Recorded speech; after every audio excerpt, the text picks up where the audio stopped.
The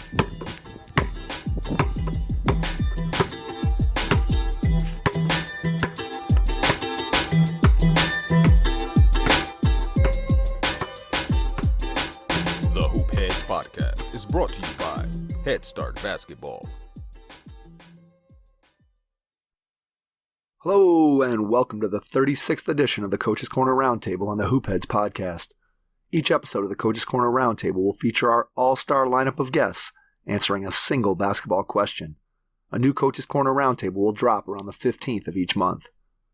December's Roundtable question is, how do you develop leaders in your basketball program?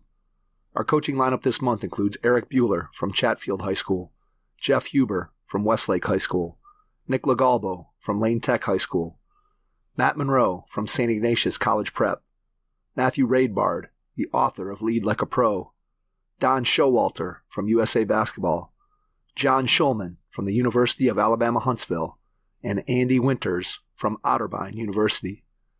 Please enjoy this roundtable episode of the Hoop Heads Podcast. And once you're finished listening, please give the show a 5-star rating and review after you subscribe on your favorite podcast app. Hey Hoopheads, I wanted to take a minute to shout out our partners and friends at Dr. Dish Basketball.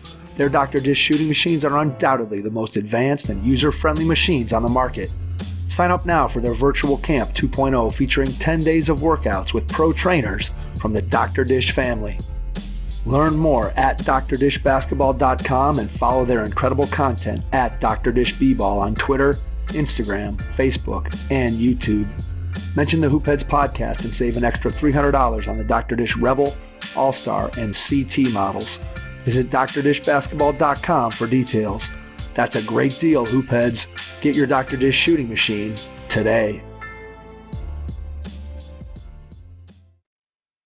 Hi. This is Dan Evans, head men's basketball coach at the University of North Georgia, and you're listening to the Hoop Heads Podcast. Prepare like the pros with the all-new Fast Draw and Fast Scout. Fast Draw has been the #1 play diagramming software for coaches for years. You'll quickly see why Fast Model Sports has the most compelling and intuitive basketball software out there. For a limited time, Fast Model is offering Hoop Heads listeners 15% off Fast Draw and Fast Scout. Just use the code HHP15 at checkout to grab your discount, and you'll be on your way to more efficient game prep and improved communication with your team. Fast Model also has new coaching content every week on its blog, plus play and drill diagrams on its Playbank. Check out the links in the show notes for more. Fast Model Sports is the best in basketball. If you're a basketball coach at any level, please check out our Hoop Heads Coaching Mentorship Program. You'll get matched with one of our experienced head coaches and develop a relationship that will take your coaching, your team, your program, and your mindset to another level. Be sure to follow us on Twitter and Instagram at HoopheadsPod for the latest updates on episodes, guests, and events from the Hoop Heads Pod. Are you tired of overpaying for your video and analytics platform? Well, it's time to check out QuickCut.com. A platform built by coaches for coaches. QuickCut is undeniably more affordable. It's all cloud-based and comes packed with features to help high schools and youth programs store, share, and analyze game film. Make the switch, get double the storage, and save your program up to 50% on the fastest-growing video editing system in the country. For more information or to request a free trial, visit quickcut.com/basketball. That's QWIKCUT.com. Let's hear from our coaches about how they develop leaders in their basketball program. Erik Buehler, Chatfield Senior High School, Littleton, Colorado. Hey, how's it going, Hoopheads? This is Erik Buehler at Chatfield Senior High, and this month we were asked how we develop leaders in our program.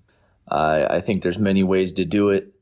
I think being consistent with it and continuously looking at kids that are coming up and through your program, not just your older kids, and giving them skills and pointing them in directions and providing them examples of what a leader looks like is important. We work very hard in our off season in our discussions and what leadership roles look like. Do you follow the vocal leader? Do you follow the person that sets the example, sets the tone? Do you have to always be the loudest voice in the room to be a leader? Things like that. We actually have, during school, we have a basketball class that allows us to focus on leadership, and we go through examples and we talk about situations of what a leader might do in that situation. And then on top of that, we empower the team as much as we possibly can. We empower individuals. We let a player run a drill in practice. We let a player run a huddle during a timeout in practice. And then as kids get older, we encourage them to be coaches themselves. We have them go coach our youth teams. We have them work our camps and our clinics and run drills, things like that, so they understand and they know what it takes to lead other people, lead their teammates, and then hopefully once they leave us, they learn how to use that leadership in something that will actually pay them someday. So that's what we do over here at Chatfield. Hope everyone's doing well out there. It's fun being back in the season. Talk to you later. Bye. Jeff Huber, Westlake High School, Westlake, Ohio. Hi, this is Jeff Huber, head boys basketball coach at Westlake High School in Westlake, Ohio. And this month's question is, how do we develop leaders within our program? Great question. One of the things we've gone back and forth on is captains.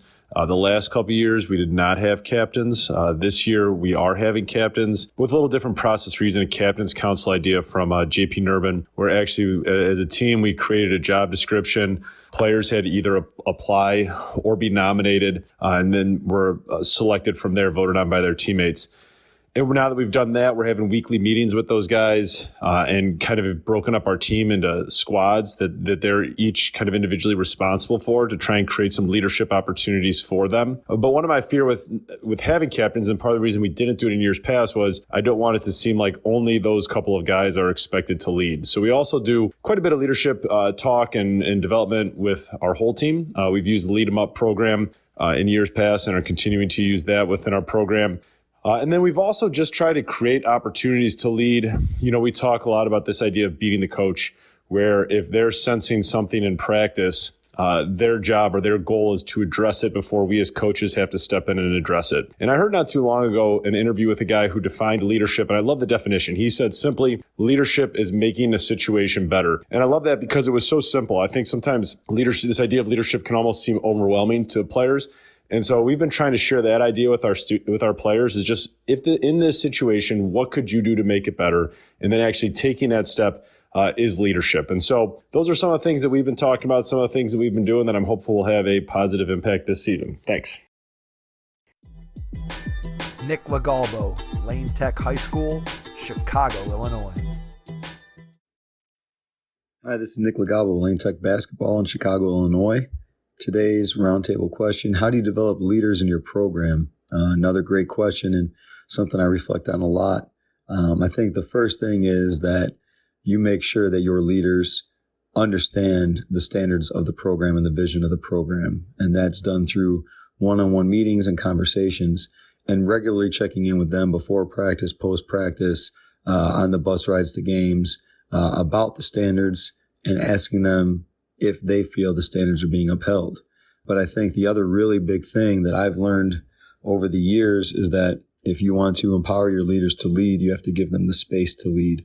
And I think that now our leaders understand that when they have something to say in practice, there's space for them to do so. When they have something to say during a game, even in the flow of the huddle, that they have the space to do so. I think early on when I first started coaching, I didn't understand that, and I dominated all the huddles and the conversation at practice.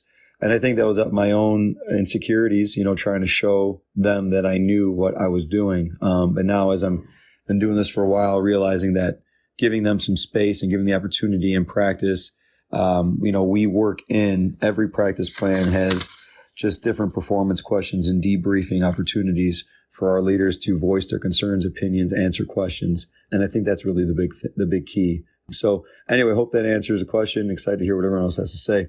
Hope all is well. at Monroe St. Ignatius College Prep in Chicago, Illinois. While some of your players may have natural leadership ability, leadership is something that needs to be taught.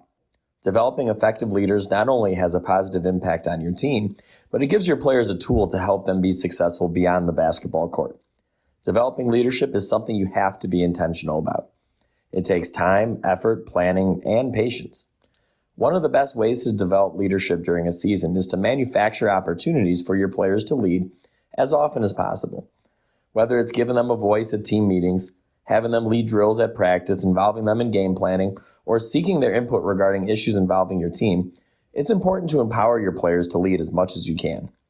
Some of the things we do in our program that are unique include holding weekly meetings in the off-season with returning seniors, having seniors plan and lead a Be More Talk, which are our weekly character-building meetings we have in our program, meeting with each individual player in the entire program once the season ends, or having seniors plan and lead an entire program-wide practice during the season.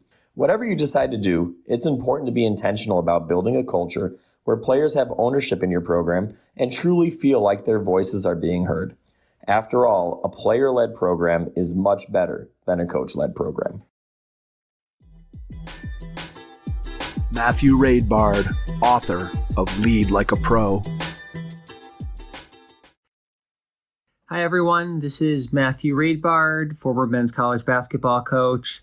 Really excited to be here again on the Hoops Head Roundtable, talking about how you develop leaders in your program. This is an extremely important question to me. Leadership is something that I'm really passionate about, helping coaches with their leadership practice.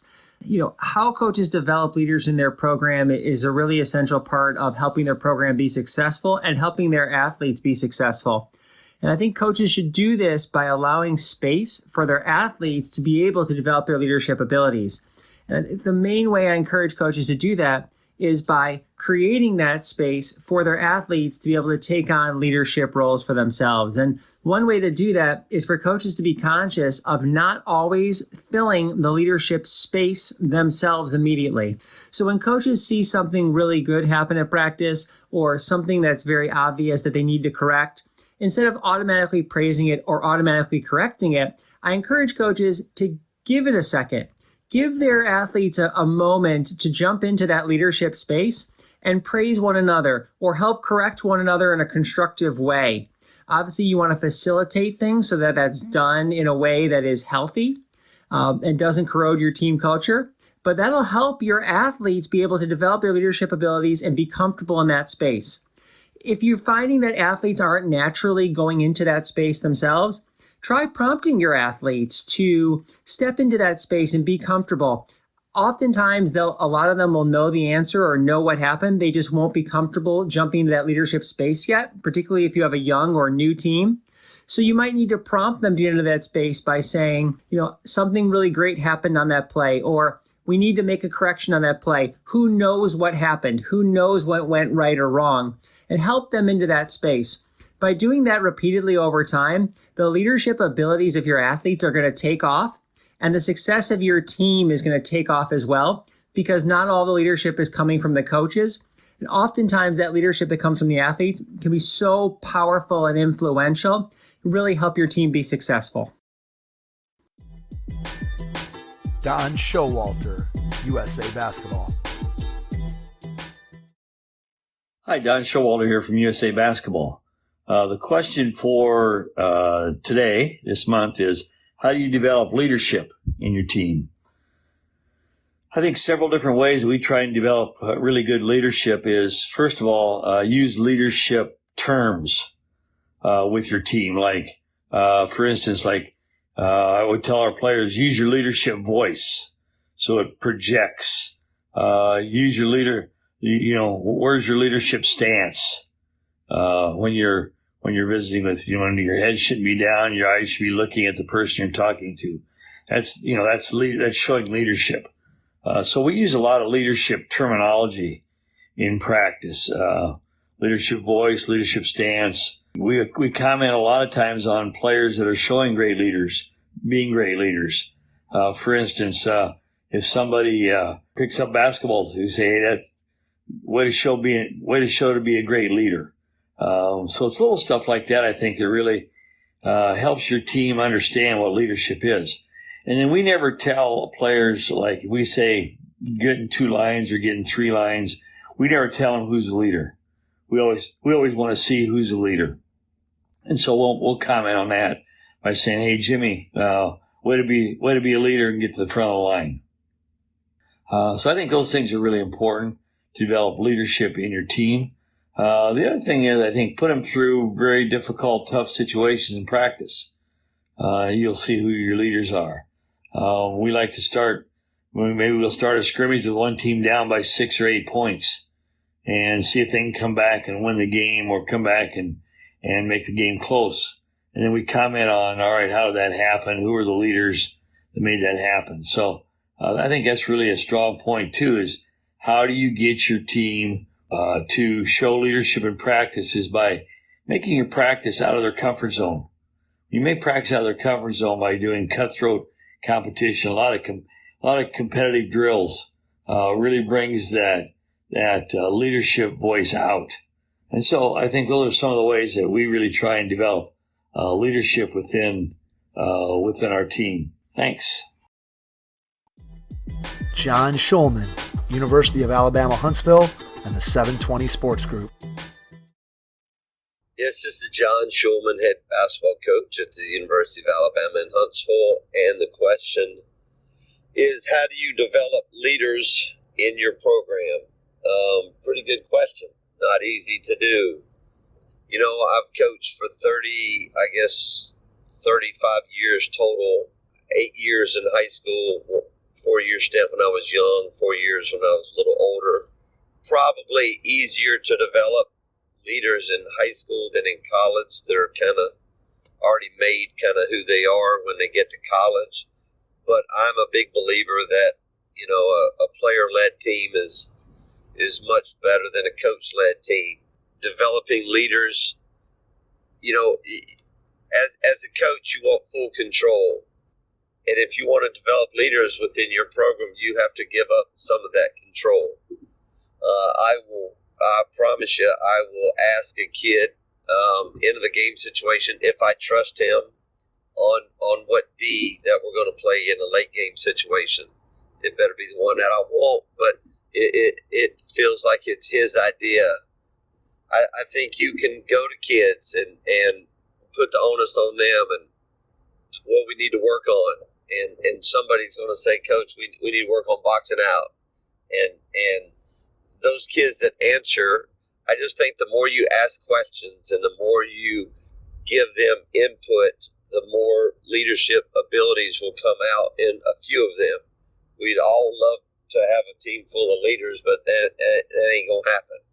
So somebody's going to come up. Who answers your question? Who answers your question in film? Who's paying attention in film?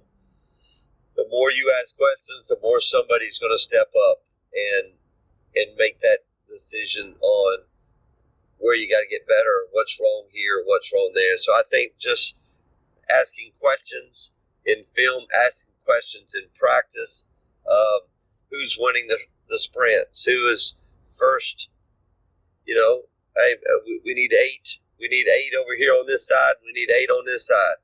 Who's the kid going, hey, y'all come over here? Who's it? You know, instead of doing everything, it's kind of like being a parent. You know, instead of doing everything for your kid, put the onus on your kid and make sure that your child is doing things for himself or herself. And that just makes them an adult, helps them become an adult. Same thing with the basketball team, helps them become a leader. Hope this helps a little bit. It's a good question. It's a hard question, but I would ask a lot of questions in practice. I would give them as much ownership in practice as you could and on your team, and I think you'll develop leaders that way. Thanks. Andy Winters, head men's basketball coach at Otterbein University. At Otterbein, we develop leaders in a couple different ways. We look at it as the development as a person, the development as a student, and the development as a player. And our job is, as a person in our leadership seminars, we have a leadership council, which talks about different issues, which talks on leadership skills and how we can improve. We have an Ambassadors of Otterbein seminar, which we bring back different alumni who are in leadership positions that can speak on real life experiences outside of just basketball. And then we do a lot of service projects where we're giving back and we're able to lead in different ways that aren't always vocal on the basketball court. The second thing is our development as a student, and those leadership, we talk about our academics and how we can, improve on that and be better students through study tables, internship, co-op opportunities, making the grade reports, which is, us doing academic checks. So making sure we're leaders, staying on top of that. And then our development as a player in our leadership model on the basketball court, in the weight room, in the film room. Talks a lot about how we can improve as a basketball player, and each player can be a leader. And the more leaders you have on the team, the better your team is, because guys lead in different ways. And that way, everybody's leading in their own way with a common goal of continuing to improve and grow and work on our daily habits. Thanks for checking out this month's Hoopheads Podcast Roundtable. We'll be back next month with another question for our all-star lineup of coaches. Thanks for listening to the Hoopheads Podcast, presented by Head Start Basketball.